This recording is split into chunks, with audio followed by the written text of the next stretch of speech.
Garant de l'indépendance, de l'unité nationale et de l'intégrité territoriale, je réitère mon engagement constitutionnel de défendre la patrie jusqu'au sacrifice suprême. Voilà, Tindika Télévision, chers internautes, bienvenue dans ce nouveau numéro. Karibou, Boya Malamu, chose promise, chose dupe. N'est-ce pas qui est chef de l'État, Lelo. Nous avons Lelo, donc 2 mètres, les gars, passer micro, comme 1 mètre, comme il passe. Donc, sécurité à danger, moins 2 mètres, les gars, au final, il y a les Tindika, Mogonzale, qui a donc, moi, été. Voilà, donc, elle est très bien. Nous proposons une image, donc, intégralité à événement. Mais par rapport à montage, nous avons un point essentiel pour nous diffuser là, parce que c'est la vie. Nous avons la réalisation à la batu mai a pesi mai. La ebisibino ba image ko loba yango moko na boy ko tcha ba commentaire ebele. Mais dans ce pays là, batu ba ko ebele boko ti batu sika, vous avez commenter et surtout mo ka makambo ya gouverneur.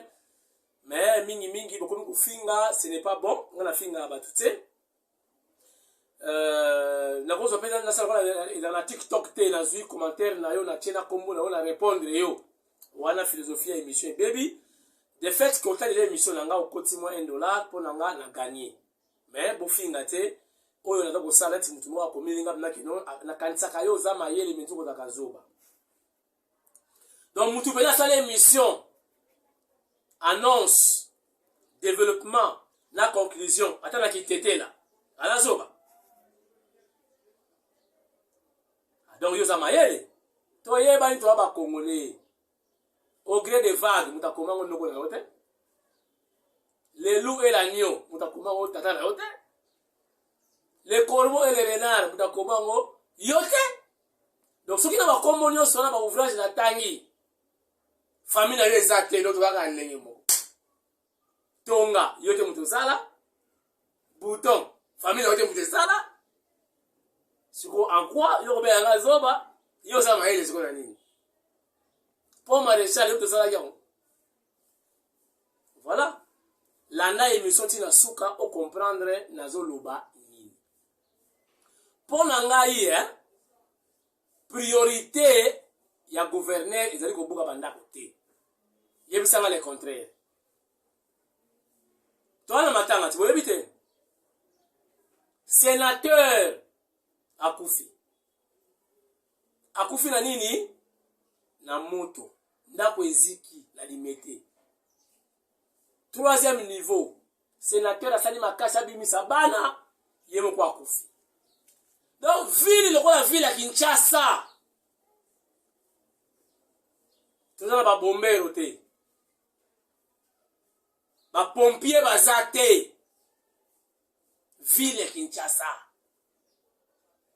donc ndako eziki ti esili bato bakufi ba pompier bazate so ba pompier ngo ezaka sokota soki ya côté ya Gombe wana bayaka donc ndako se vide bango baye po na mbuteyage po soka baye chama etaka po ma esili sikoyo gouverneur ya modèle wana na basam les pompiers ya modèle wana tobeta ko mabo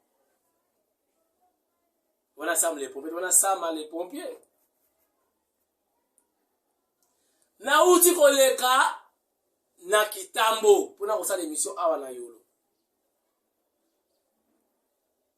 na kan Babylone fulu moko na moni kuna wana fulu ya au niveau na sima ya fulu wana lupango eza wana donc bakangi na clôture bakangi na donc mupepe kote kota te po mupepe kote na ya grande soudi ya poubelle il faut applaudir solution ni gouverneur dans la famille wana lupango wana ta baoteka ngo $5,000 bosomba te pona kolongola fulu wana ça coûte quoi otiki ba fulu boke buka bana ça c'est déshabiller Saint-Pierre pour habiller Saint-Paul tala ba priorité Régie des eaux. Est-ce que Mokonza Mboka a inauguré usine ya sika ya traitement d'eau? Nalandi DG na locution na ye. Déjà lobby sur koyo régie des eaux bani kozwa mai na fleuve. Bo battre la fleuve et ça la poubelle té. Mais on a ma difficulté parce que mai on va faire la captage na kati ya fleuve bazozwa na basalité ebelé ezongi na fleuve. Qui en est le responsable? Qui en est le responsable? Ndenge nini sikoyo bokosa la politique ya assainissement ya ville ya Kinshasa. Pour combattre la fleuve. Est-ce que politique ezali est-ce que ba garde bazali ba kengela la fleuve? Pour ba polluer fleuve té. Je ne pense même pas. Donc, quand on a la captage à maï, ba sachet, ba bidon, salité, ba foule. Voilà, ils allaient entre les parents de Thérèse, émission consacrée na chef de l'État, ndenge asali loko ya mutuya, mais etikali courant. Bota na osala émission, pas de lumière, pas de courant. Pas d'énergie. Ntingi pululu. Embuta ntingi. Olobaki osali. Oko éradiquer, hein? Oko maki docteur. Éradiquer des laissages. Obenga na mulimo des laissages. Où est-ce que nous en sommes? Mbuta ntingi. Kibuti kimunu. Où est-ce que nous en sommes? Nous sommes la politique. Il y a gestion énergétique. Exact. Matali elle va fournir biloko chaque jour. Batu wauti na province ba ila Kisasa. Bana besoin d'énergie. Kaka inga wana kaka bandaka la depuis Diego Kao. Elesa kabiso entre tatu zoko bota. Tuzomona bakoko. Kaka inga wana awolembati. Kinshasa komi butu. Insécurité komi makasi. Courant ezate. Mokonzi lokolo bundi na mai. Bunda pe na courant. Tozi la ba brancher zongo 2 et secourir inga. Soki te inga odala étouffé, étranglé, inga okufa. Enta mulili ekoti mbala moko ngala de août ba rwande bakana courant na mai. Bota d'abord début entrée à Fachi na quelques allocutions. Avant la pesa bino deuxième partie ndenge nini makambo elekeli lelo et puis na sepeli na tenue vestimentaire du chef de l'État alata kipenza bongo zwa de marche na Tshisekedi yo lendo otala mokonzi ngambe Fachi Beton Mike Luzola de papa na monte pesa bango plaisir. Batala d'abord, entrée à Fachi Beton, première partie, les reportages Nabiso Yalino. Regardez. Voilà, chers internautes, Tindika Télévision, avant que le chef de l'État, Fachi Beton, arrive, na inauguration, il y a usine, il y a traitement d'eau potable et Mbinza aux zones. Chers internautes, Botan a dévoilé dans l'activité de plan, projet, maquette, ndenge makamwe salami. Nini o le chef de l'État a inauguré Botala. Et puis na dédié reportage ya lelo na maman Zozo Agnès. Agnès Zozo Agnès. Botala maquette o le chef de l'État lelo ada ko inauguré réalité ya masolo yangoyo. Donc awa ils ont encore la captage. Bleu bozo mono dans le fleuve Congo. Mai ezozwama awa na kata fleuve Congo. Abengo captage. Et yeti awa esika tozali nde yangoyo. Na mbinza ozone pour na traitement. Donc traitement, purification, makambo nyonso ekosalama nde awa bomona babatima oyo nde esika tozali awa. Voilà, ozomona, voilà.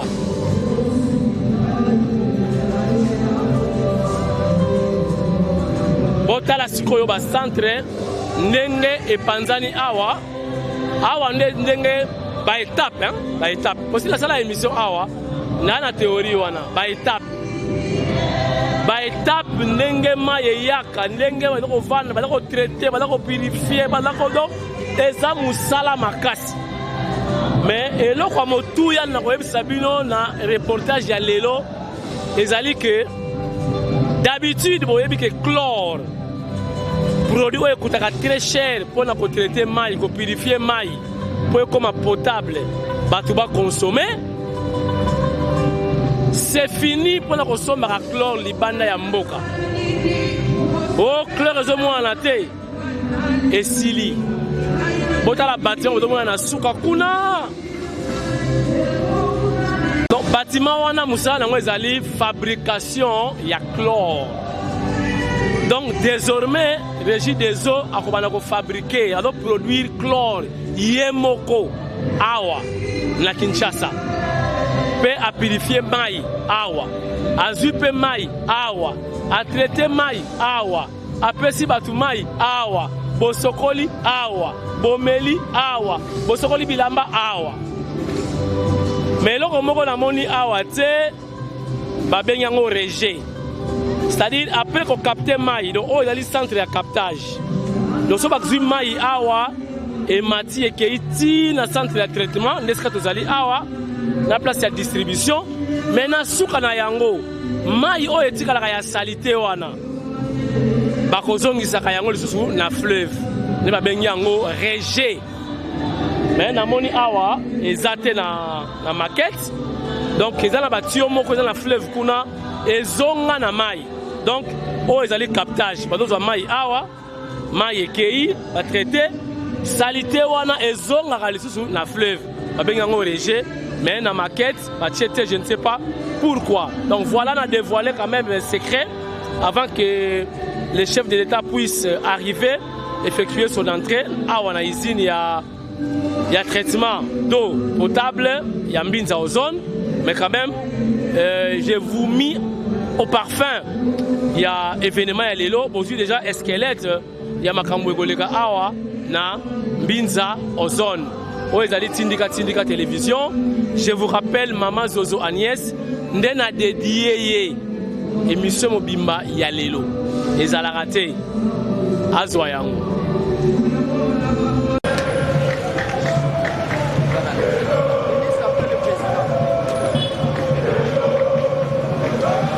Fait son excellence Nana Manouanina pour la deuxième fois, deuxième jour consécutif a commis.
Voilà, Fumodi Tungakomi. On a cérémonie officielle d'inauguration du premier module. Il y a 3 modules. Premier module de la nouvelle usine de traitement d'eau de l'ozone. Capacité de 110 000 mètres cubes par jour, donc x 3. Vous allez disposer pour la bande à Kinshasa. Voilà, Mfumodi Tunga, Akomi, Moutonkombolo.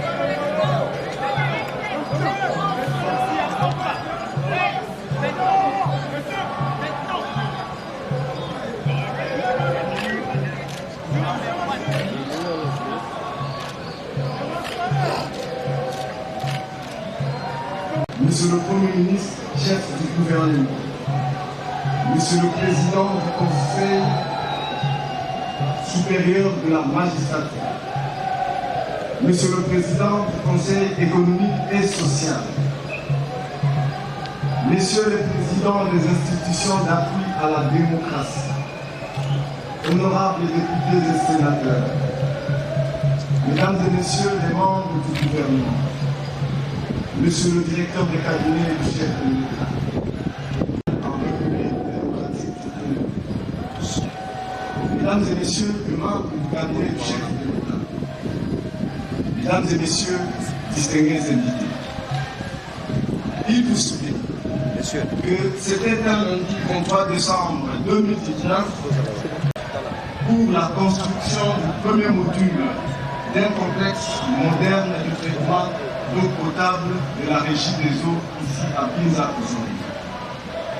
Nous voici aujourd'hui, 23 février 2023, au même endroit pour l'inauguration et la mise en service, toujours par son Excellence Monsieur le Président de la République, de ce premier module d'usine de traitement déjà prêt pour fonctionner.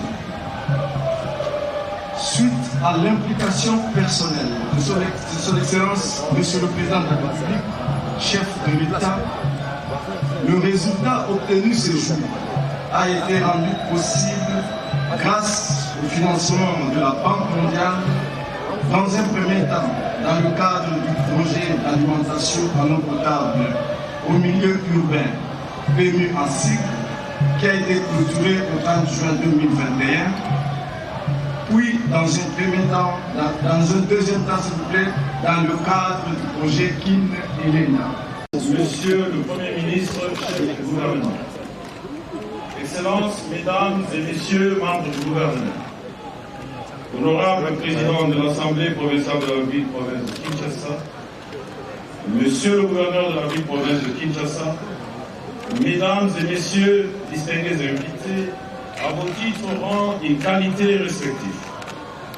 Il m'est un agréable devoir de vous remercier pour avoir accepté, et ce, en dépit de vos agendas très chargés, de répondre à cette invitation et de prendre part à cette cérémonie solennelle de l'inauguration de la première phase du complexe industriel de traitement d'eau potable de Binza-Ozone.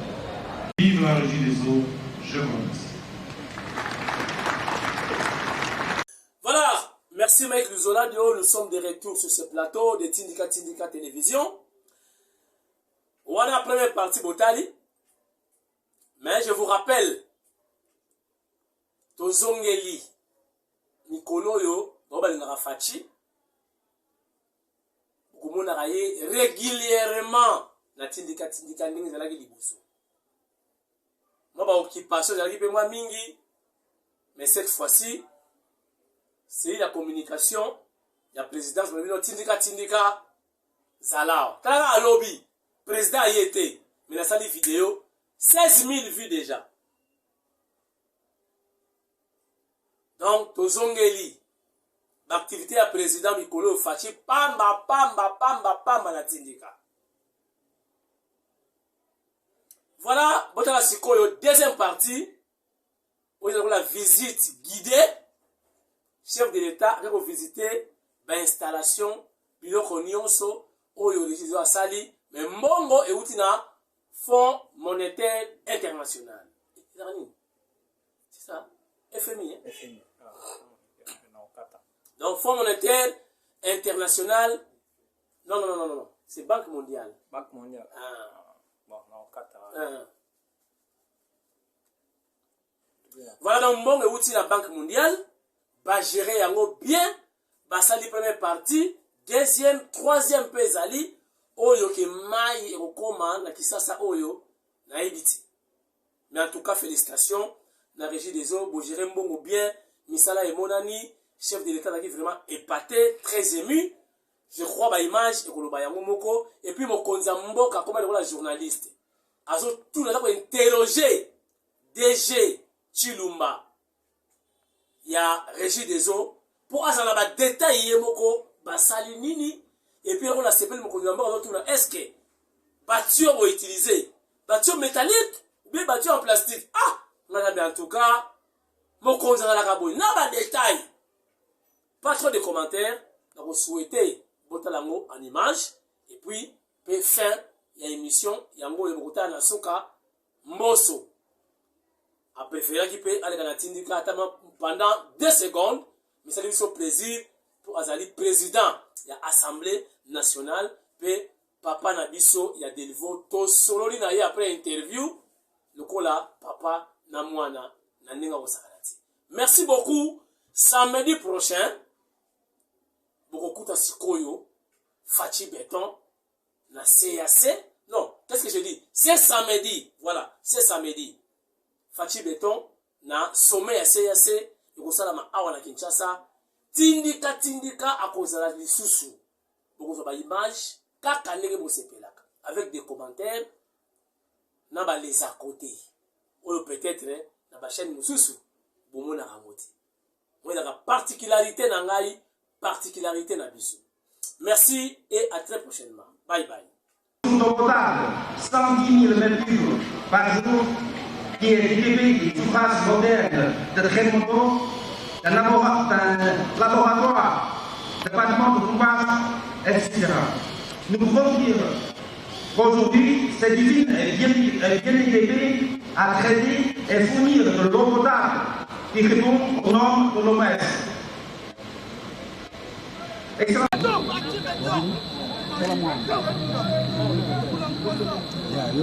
Ah bon, alguns amafuna bini.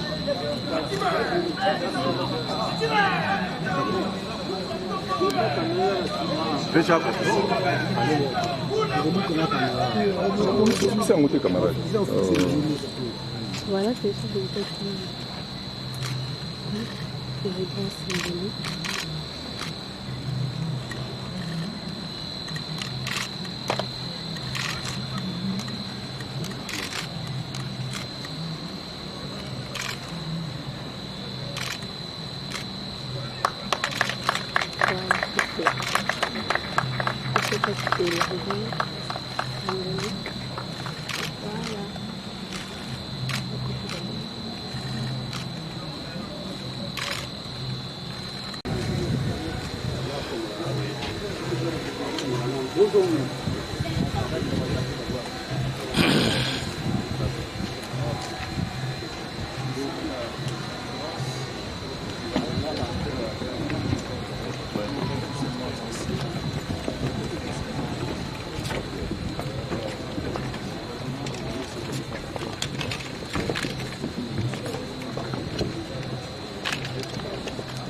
Ouais, c'est comme ça y est. Ok.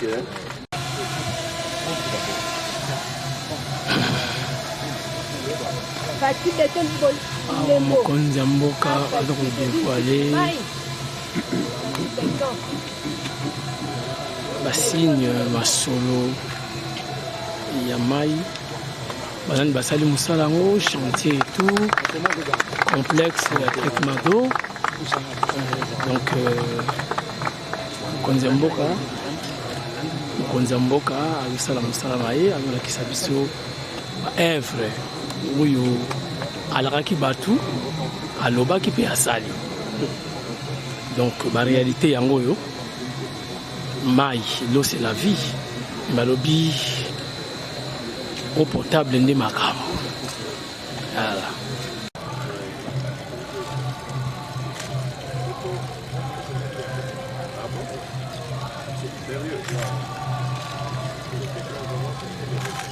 Oui, parce que les tuyauteries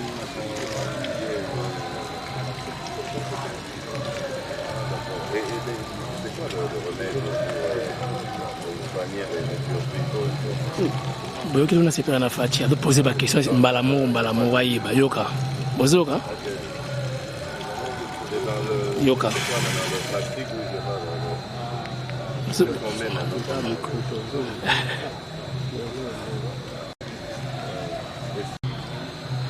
bozoka fachi azotuna ba question. Voilà, mon konzamboka azotuna est-ce que mai faut ka ba tuyau ezala ya plastique to ezala métallique. Moyen nini ezali favorable pour la consommation que tu vas consommer sans problème. Otala mon konzamboka azolandela na ba détail nyonso.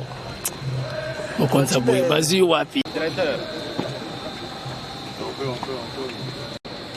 Mon konza sengi mo wakene ko visiter. Ni wala ko traiter mai. Bazui wapi mokonzi ya boye bozwa ye wapi?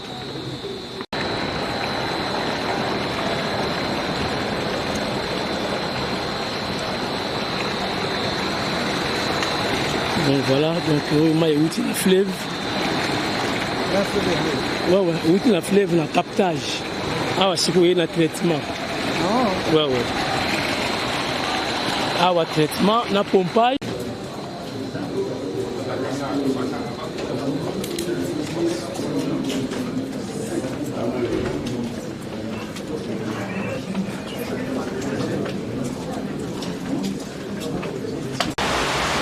Oh les ali ba étape. Bozo mona kuna bomona ki mai ezalaki moi salitaire, mai doit changer couleur. Donc chaque partie ezali étape ya traitement ya mai. Donc côté mususu moi salitaire leki et pour ça une salitaire diminuer, côté mususu ba raffiner davantage, ezali étape par étape ti mai comme potable et comme directement consommable. Voilà, ils ont vraiment un chantier gigantesque. Maman Osakana ou Ezati. Via Batou, ils alignent à.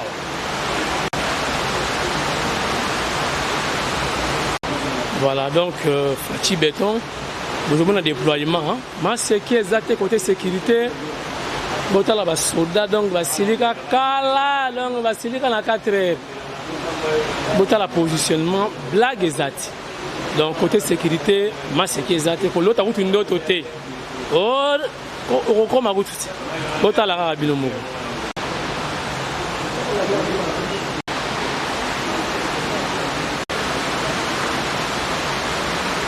Vraiment là, il doit changer de couleur, c'est automatisé.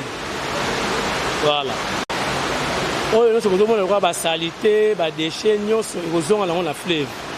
Automatiquement, il y a un canal, le comme maman iti, ils ont la fleuve et continuer route dans l'océan.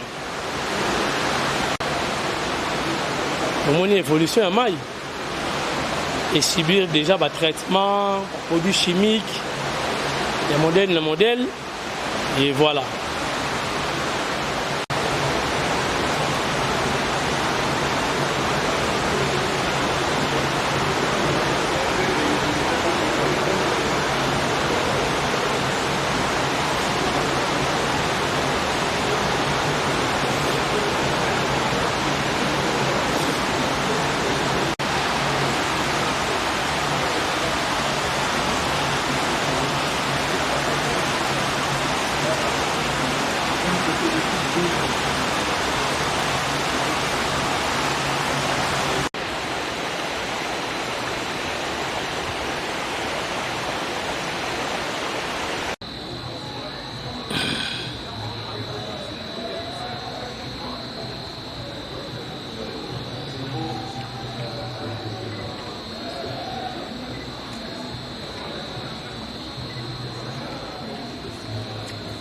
peut avancer.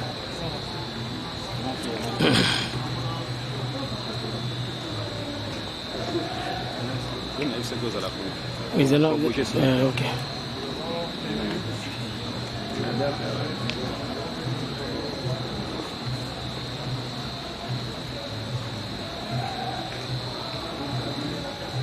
Tout ça au bikakaka. Ce que tu as cité.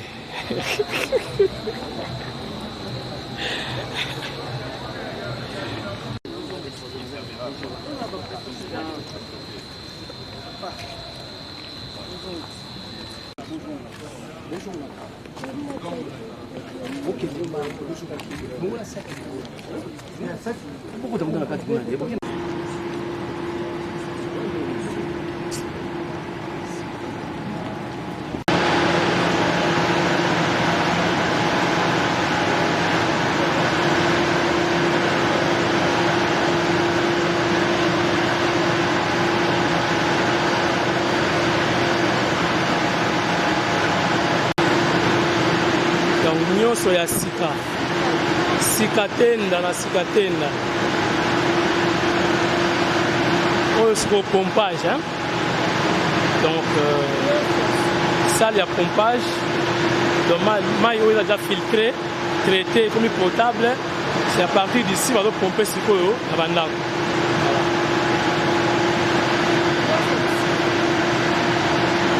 babatela nde ebeba te. Voilà, maintenance, hein, il va assurer quoi.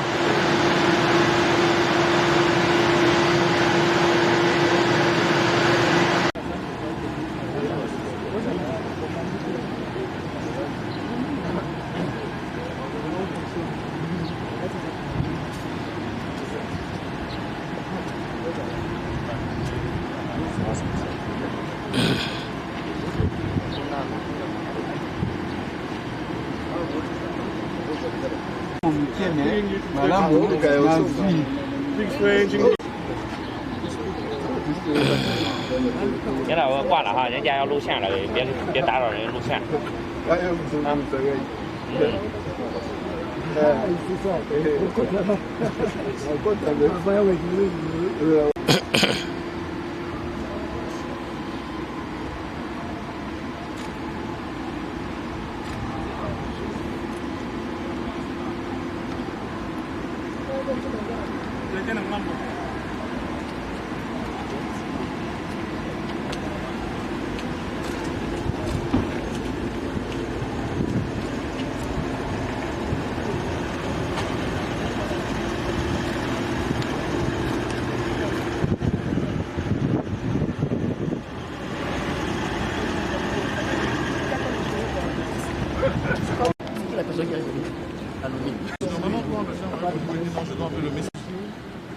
Pour alimenter la ville de Kinshasa en eau, ce projet devient déjà immédiat.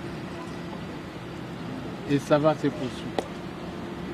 Nous félicitons le chef de l'État de cet engagement et de son impulsion à suivre la réalisation des projets qu'il a initiés. Merci. Merci beaucoup.